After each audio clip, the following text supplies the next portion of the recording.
ಮದುವೆಯಾಗುವುದಾಗಿ ನಂಬಿಸಿ ಯುವತಿಯನ್ನು ಗರ್ಭವತಿಯನ್ನಾಗಿ ಮಾಡಿ ಬಳಿಕ ಮದುವೆಗೆ ನಿರಾಕರಿಸಿ ವಂಚನೆ ಮಾಡಿದಂಥ ಆರೋಪದಲ್ಲಿ ದಕ್ಷಿಣ ಕನ್ನಡ ಜಿಲ್ಲೆ ಪುತ್ತೂರು ತಾಲೂಕಿನ ಬಿಜೆಪಿ ಮುಖಂಡ ಜಗದೀಶ್ ರಾವ್ ಅವರ ಪುತ್ರ ಕೃಷ್ಣ ಜಯರಾವ್ ಅವರ ಬಂಧನ ಆಗಿತ್ತು.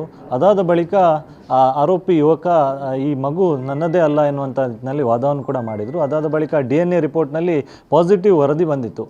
ಈ ಬಳಿಕ ಹಲವು ಸಂಧಾನಗಳ ಮೂಲಕ ಆರೋಪಿ ಯುವಕ ಮತ್ತು ಸಂತ್ರಸ್ತ ಯುವತಿಯನ್ನು ಮದುವೆ ಮಾಡುವುದಕ್ಕೆ ಹಲವು ಮಂದಿ ಪ್ರಯತ್ನವನ್ನು ಮಾಡಿದರು. ಆದರೂ ಕೂಡ ಈ ಪ್ರಯತ್ನ ಸಫಲ ಆಗಿಲ್ಲ. ಹೀಗಾಗಿ ಕಾನೂನು ಮೊರೆ ಹೋಗುವುದಕ್ಕೆ ಯುವತಿಯ ಕುಟುಂಬ ಹಾಗೂ ಯುವತಿಯ ಜೊತೆ ನಿಂತಂಥ ವಿಶ್ವಕರ್ಮ ಮಹಾಸಭಾ ನಿರ್ಧಾರವನ್ನು ಮಾಡಿರ್ತಕ್ಕಂಥ ಅಷ್ಟುವರೆಗೆ ಏನೋ ಸಂಧಾನ ಮಾಡ್ತಾಯಿದ್ರು, ಅಂದರೆ ಮಾತುಕತೆಯಲ್ಲಿ ಏನೋ ಇಬ್ಬರದು ತಪ್ಪಾಗಿದೆ ಸರಿ ಮಾಡಿಕೊಳ್ಳಿ ಅಂತೇಳಿ 3 ತಿಂಗಳಿಂದ ನಾವು ವೆಯ್ಟ್ ಮಾಡಿದ್ದೇವೆ. ವರುಣ್ 3 ತಿಂಗಳಿಂದ ವೆಯ್ಟ್ ಮಾಡ್ತಾ ಇದ್ದೇವೆ.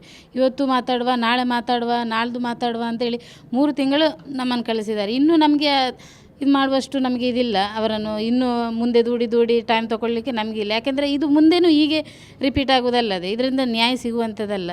ಅದಲ್ಲದೆ ಹಣದ ಇದೆಲ್ಲ ಇದು ಮಾಡಿದ್ದಾರೆ. ಹಾಗೆ ಬೇಡ ಅಂಥದ್ದೇ ಯಾವುದೇ ಇದು ಬೇಡ ಅಂಥೇಳಿ ಸುಮ್ಮನೆ ಕೋರ್ಟ್ ಮುಖಾಂತರನೇ ನೋಡುವ. ಯಾಕೆಂದರೆ ಕೋರ್ಟ್ ನಮಗೆ ಮಗಳಿಗೆ ನ್ಯಾಯ ಕೊಡಿಸ್ತದೆ ಅಂತ ನಮಗೆ ನಂಬಿಕೆ ಇದೆ. ಕೋರ್ಟ್ ಮುಖಾಂತರನೇ ಹೋಗ್ತೇವೆ ನಾವು. ಯಾವ ತಂದೆ ತಾಯಿಯು ಮಗಳನ್ನು ಈಗ ಆಗಬೇಕು ಅಂತ ನಾವು ನೆನೆಸೋದಿಲ್ಲ. ಅವರು ಈಗ ಹೇಳ್ತಾರೆ, ನನ್ನ ಮಗನ ಕೈಗೆ ಬೇಳಿ ಕೊಟ್ಟು ಕರ್ಕೊಂಡು ಹೋಗುವಾಗ ನಮ್ಮ ಹೊಟ್ಟೆ ಉರಿತು ಅಂತ. ಆಗ ನನ್ನ ಮಗಳು 7.5 ತಿಂಗಳು ಸರ್. ನಾವಾಗಾದರೆ ನಮಗೆ ಎಷ್ಟು ಹೊಟ್ಟೆ ಉರಿದಿರಲಿಕ್ಕಿಲ್ವ, ಇವರಿಗೆ ಇಷ್ಟು ಸಂಕಟ ಆಗಬೇಕಾದ್ರೆ. ಹಾಗೆ ನಮ್ಮ ನಾವು ತಂದೆ ತಾಯಿಯವರಿಗೆ ನಮಗೆ ಹೇಗಾಗಿರಬೇಡುವ? ಅದು ಅವ್ರಿಗೆ ಅರ್ಥ ಯಾಕೆ ಆಗ್ತಾ ಇಲ್ಲ ನಾನು ಕೇಳೋದು. ಇಷ್ಟು ದಿವಸ ತೊಗೊಂಡ್ರು, ಇಷ್ಟು ಟೈಮ್ ತೊಗೊಂಡಿದ್ದಾರೆ, ತೊಗೊಂಡು 3 ತಿಂಗಳು ಕೊಟ್ಟಿದ್ದೇವೆ. ಈಗ ಅದೇ DNA ಟೆಸ್ಟ್ ಅವರ ಕಡೆ ಬರ್ತಿದ್ರೆ ನಮ್ಮನ್ನು ಬಿಡ್ತಿದ್ರಾ? ನಮ್ಮನ್ನೆಲ್ಲೋ ಇಟ್ಟಿರ್ತಿದ್ರು. ನಾವು ಇಷ್ಟುವರೆಗೆ ಕಾದೆವು. ಏನೋ ಸಂಧಾನ ಮಾಡಿ ಮಾತಾಡ್ತಾರೆ, ಏನೋ ಒಳ್ಳೇದಾಗ್ತದೆ ಸರ್ ಇದ್ದಾರೆ ಅದರ ಹಿಂದೆ, ಏನೋ ಆಗ್ತದೆ ಅಂತ. ಇದು ಯಾವುದಕ್ಕೂ ಆಗೋದಿಲ್ಲ ಅಂದಮೇಲೆ ಇನ್ನು ವೆಯ್ಟ್ ಮಾಡಿ ಏನು ಪ್ರಯೋಜನ ಇಲ್ಲ. ಓಕೆ, ಕಾನೂನು ಹೇಗೆ ತೀರ್ಮಾನ ಕೊಡ್ತದೆ ಹಾಗೆ ಹೋಗೋ ಮುಂದೆ ಅಂತೇಳಿ ಸರ್ ಹತ್ರ ಹೇಳಿದ್ದೆ. ಸಾಕು ಸರ್, ಇನ್ನು ಮುಂದೆ ಮಾತುಕತೆ ಮಾಡೋದು ಬೇಡ.